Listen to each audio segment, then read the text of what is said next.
முதலமைச்சர் செல்வி ஜெயலலிதாவை தமிழ்நாடு வணிகர் சங்கங்களின் பேரவைத் தலைவர் மற்றும் நிர்வாகிகள் நேரில் சந்தித்து வரும் சட்டமன்ற தேர்தலில் முதலமைச்சர் செல்வி ஜெயலலிதா வரலாற்று சிறப்புமிக்க வெற்றியை பெற்று தமிழக முதலமைச்சராக மீண்டும் பதவியேற்பதற்கு தங்களது நல்வாழ்த்துக்களை தெரிவித்துக் கொண்டு கோரிக்கை மனுவையும் வழங்கினார்கள்.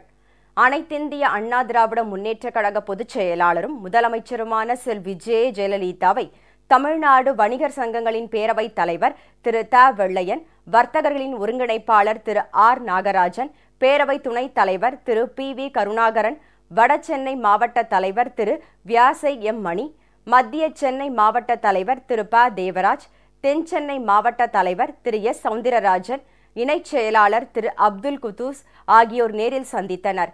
அனைத்து தரப்பு மக்களின் நல்வாழ்வுக்காக அயராது பாடுபடும் கழக பொதுச் செயலாளரும் முதலமைச்சருமான செல்வி ஜெயலலிதா வரும் மே மாதம் 16ஆம் தேதியன்று நடைபெறவுள்ள தமிழ்நாடு சட்டமன்ற பேரவை பொதுத் தேர்தலில் வரலாற்று சிறப்புமிக்க வெற்றியை பெற்று மீண்டும் தமிழக முதலமைச்சராக பதவியேற்பதற்கு தங்களது நல்வாழ்த்துக்களை தெரிவித்துக் கொண்டு கோரிக்கை மனுவை வழங்கினார்.